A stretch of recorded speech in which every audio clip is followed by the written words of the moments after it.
Guys आज मैं आप लोगों के लिए BA part 2 economics honours and subsidy से काफी इंपॉर्टेंट ऑब्जेक्टिव क्वेश्चन लेकर आया हूँ। गाइस ये आपके आने वाले एग्जाम के लिए काफी इंपॉर्टेंट है, तो वीडियो को शुरू से लास्ट तक जरूर देखना। तो चलिए शुरू करते हैं आज का पहला क्वेश्चन से। तो पहला क्वेश्चन है, सामान्य मूल्य स्तर में वृद्धि होने से मुद्रा का मूल्य क्या होगा? बढ़ता है, घटता है, अपरिवर्तित रहता है या इनमें से कोई नहीं? तो सामान्य मूल्य स्तर में वृद्धि होने से मुद्रा का मूल्य घट जाएगा। ठीक है, तो राइट आंसर ऑप्शन बी हो जाएगा। काफी इंपॉर्टेंट क्वेश्चन है। क्वेश्चन नंबर 2 है, भारत में मौद्रिक नीति का संचालन करता है, यानी कि आपको बताना है कि भारत में जो मौद्रिक है यानी मुद्रा है उसका संचालन कौन करता है? Reserve bank of India, central bank of India, state bank of India या इनमें से कोई नहीं? गाइस काफी इंपॉर्टेंट क्वेश्चन है, अगर आपको आता है तो आप भी अपना ऑप्शन जरूर लगाना। तो यहाँ पे इसका right answer option number A हो जाएगा, रिजर्व बैंक ऑफ इंडिया यानी आरबीआई इसका संचालन करता है। ठीक है, तो right answer option number A के साथ चला जाना है। क्वेश्चन नंबर 3 है, तुलनात्मक लागत सिद्धांत के प्रतिपादक थे, यानी आपको बताना है कि तुलनात्मक लागत सिद्धांत के प्रतिपादक कौन थे? रिकार्डो, पिगू, केन्स या हिक्स? तो right answer option number A हो जाएगा रिकार्डो। तुलनात्मक लागत सिद्धांत के प्रतिपादक रिकार्डो को कहा जाता है। ठीक है, तो right answer option number A हो जाएगा।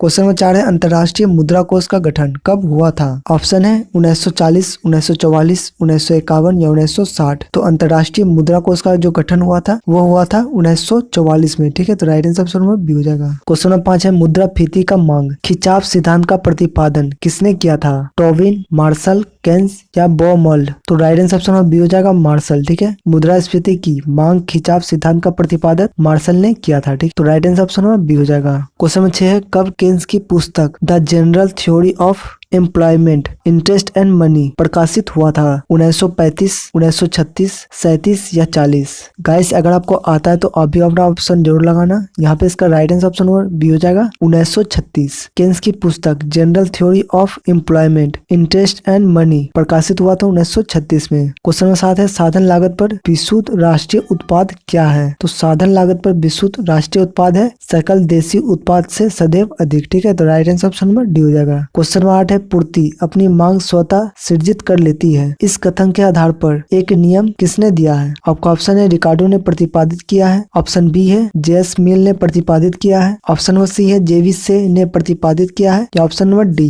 एसी पिगू ने प्रतिपादित किया है? गाइस काफी इंपॉर्टेंट क्वेश्चन है क्योंकि ये क्वेश्चन काफी बार रिपीट हो चुका है।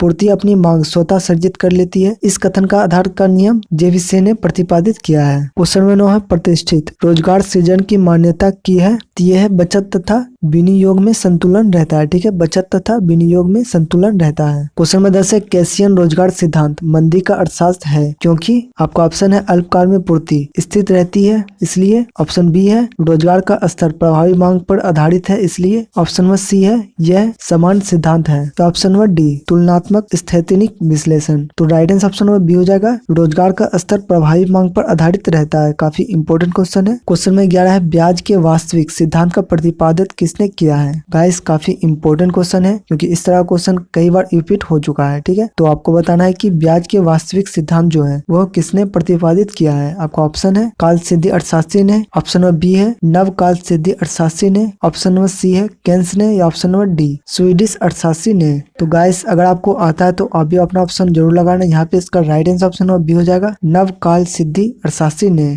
ब्याज के वास्तविक सिद्धांतों को प्रतिपादित किसने किया? तो ये किया नव कार्ल सिद्धी अर्थशास्त्री ने। क्वेश्चन नंबर 12 है, ब्याज का मौलिक सिद्धांत क्या है? यानी आपको बताना ब्याज का जो मौलिक सिद्धांत है वह क्या है? बचत निवेश सिद्धांत, ब्याज का ऋण योग सिद्धांत, ब्याज का तरलता अधिमान सिद्धांत या ऑप्शन नंबर डी ब्याज का आधुनिक सिद्धांत? तो यहाँ पे इसका right answer option number A हो जाएगा, बचत निवेश सिद्धांत। ब्याज का मौलिक सिद्धांत क्या है? तो यह है बचत निवेश सिद्धांत। क्वेश्चन नंबर 13 है, व्यापार चक्र की कौन सी विशेषता होना आवश्यक नहीं है? पुनरावृत्ति स्वरूप, ऑप्शन नंबर बी है समकालिकता या सामयिकता, ऑप्शन नंबर सी है नियमित या ऑप्शन नंबर डी संचयी? तो right answer option number C हो जाएगा नियमित। ठीक है, व्यापार चक्र की कौन सी विशेषता होनी आवश्यक नहीं है? तो यह है नियमित। क्वेश्चन नंबर 14 है, व्यावसायिक बैंक के क्या कार्य हैं? यानी आपको बताना है व्यावसायिक बैंक जो होता है उसका कार्य क्या है? जमा, ऋण देना यानी कि कर्ज देना, साख सृजित या इनमें से सभी? फ्रेंड्स अगर आपको इनका आंसर आता है तो आप भी अपना ऑप्शन जरूर लगाना। तो व्यावसायिक बैंक का क्या कार्य है? तो ये होगा right answer option number D इनमें से सभी। ठीक है, जमा,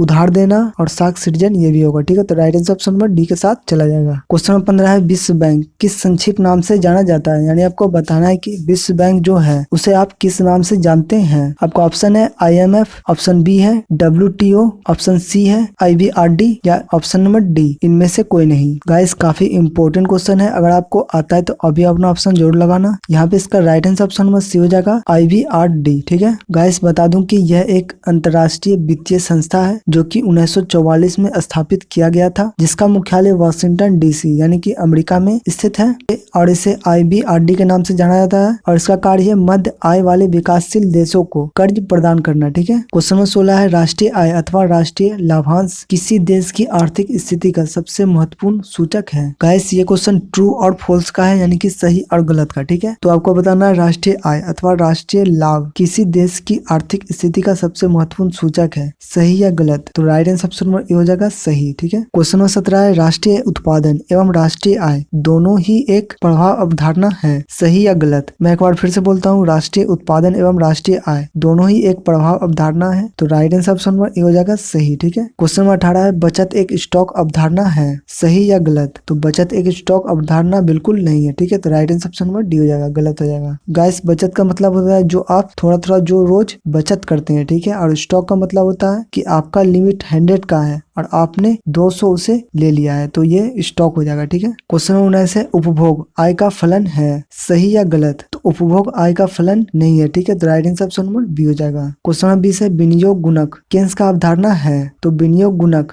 केंस का अवधारणा है। ठीक है, तो right answer option number A हो जाएगा सही। तो गाइस आज के लिए इतना ही, उम्मीद है आपको वीडियो पसंद आया होगा। पसंद आया तो प्लीज वीडियो को लाइक कर देना, अपने दोस्तों के साथ शेयर कर देना और चैनल को सब्सक्राइब जरूर करना। तब तक के लिए अपना ख्याल रखना, जय हिंद।